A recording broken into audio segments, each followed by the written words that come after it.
Welcome to our YouTube channels रे coaching centres.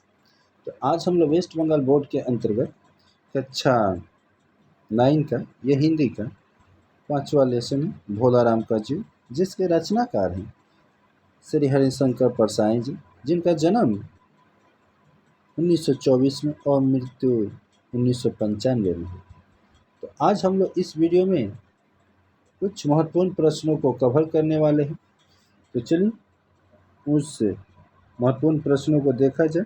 उससे पहले आप सभी दर्शकगणों से एक छोटा सा रिक्वेस्ट है कि अगर आप हमारे इस चैनल पर फर्स्ट टाइम आए हैं और चैनल को अभी तक सब्सक्राइब नहीं किए हैं तो प्लीज़ चैनल को सब्सक्राइब कीजिए, बेल आइकन के बटन को प्रेस करिए, जिससे कि कोई भी नोटिफिकेशन आप तक सबसे शीघ्र पहुंच सके। क्योंकि इस चैनल पर आपके कक्षा से संबंधित हर विषय का वीडियो धीरे धीरे अपलोड किया जा रहा है।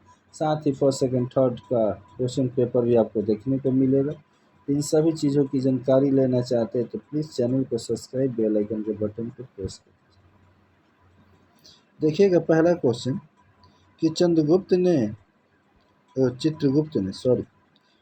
चित्रगुप्त ने भोलाराम के जीव के गायब हो जाने के संबंध में क्या आशंका जताई। तो चित्रगुप्त ने भोलाराम के जीव के गायब हो जाने के संबंध में यह आशंका जताई है कि भारत में रेलवे के अधिकारी जनता द्वारा अपनी रिश्वत को भेज यानी भोलाराम का ये जो चैप्टर है, और इस चैप्टर में जो पहला आपको क्वेश्चन देखने को मिला कि चित्रगुप्त ने भोलाराम के जीव के गायब हो जाने के संबंध में क्या आशंका जाहिर किया है। तो चित्रगुप्त ने भोलाराम के जीव के गायब होने के संबंध में यह आशंका जताया है ना कि भारत में रेलवे के जो अधिकारी हैं वो जनता द्वारा ही अपनी रिश्वत को भेजे फल और हौजरी के पार्सल को गायब कर उनका उपयोग स्वयं करते हैं, और इसी प्रकार राजनीतिक दल भी विरोधी दल के नेता को गायब कर देते हैं, और हो सकता है कहीं भोलाराम के जीव को भी किसी ने विरोधी ने गायब न कर दिया।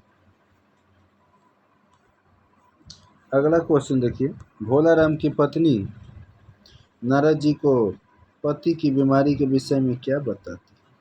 तो भोलाराम की पत्नी नारद को बताती है कि उसके जो पति को गरीबी तथा भूख की बीमारी थी। 5 वर्ष पूर्व नौकरी से रिटायर होने के बाद 1 रुपये की भी आमदनी नहीं रही। लगातार प्रयत्न करने के बाद भी पेंशन आरंभ नहीं हुई। हर बार पूछने पर कोई न कोई बहाना बना ही दिया गया। इसी प्रकार पैसे के अभाव में उसके पति मर गए। भोलाराम की पेंशन क्यों रुकी हुई थी। तो सरकारी कार्यालय में अब भ्रष्टाचार बड़े स्तर पर व्याप्त है।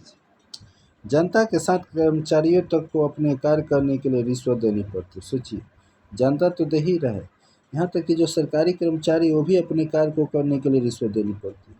भोलाराम ने दरख्वास्त के ऊपर वजन नहीं रखा था, इसीलिए उसमें प्रार्थना पत्र उड़ रहे थे, और यही कारण है कि रिटायरमेंट के 5 वर्ष के बाद ही भोलेराम की पेंशन रुकी हुई थी। और यदि भोलेराम की रिश्वत का पेंशन दफ्तर के दे देते तो पेंशन तत्काल मिलना शुरू हो गई होती। नारद जी को चपरासी क्या युक्ति बताए। तो नारद जी को चपरासी ने बताया कि इस प्रकार घूमने के स्थान पर उन्हें बड़े बड़े साहब के पास जाकर वो सारी बात बताकर खुश करना चाहिए। यानी नारद जी को चपरासी ने बताया कि इस प्रकार घूमने के स्थान पर उन्हें बड़े साहब के साथ जाकर के पास जाकर एक तरह से कहा है सारी बातें को बताकर खुश करना चाहिए। अगर बड़े साहब प्रसन्न हो गए ना तो तुरंत ही भोलेराम की पेंशन जारी करने का ऑर्डर दे दी। उनकी बताई हुई बात में सत्यता थी, और नारद उनकी बताई हुई युक्ति के अनुसार ही चले और भोलाराम की पेंशन दिलवाने में सफलता भी प्राप्त किए। तो आगे देखिएगा, भोलेराम का जो जीव है नामक कहानी का आपको उद्देश्य क्या मिलता है। तो भोलाराम का जीव हरिशंकर परसाई का एक अनुपम व्यंग कहानी है, और इसमें वह आधुनिक सरकारी दफ्तरों में जो फैला हुआ जो भूखमरी, दफ्तरों में घूसखोरी, निठल्लेपन और भ्रष्टाचार का तीखा व्यंग करते हैं। और पौराणिक पात्रों की कल्पना द्वारा कहानी को मनोरंजन बनाने में हर संभव से सफल प्रयास हुआ। तो दोस्तों, इस वीडियो में इतना ही, फिर मिलते हैं किसी नए वीडियो में। तब तक के लिए जय हिंद, जय भारत, वंदे मातरम।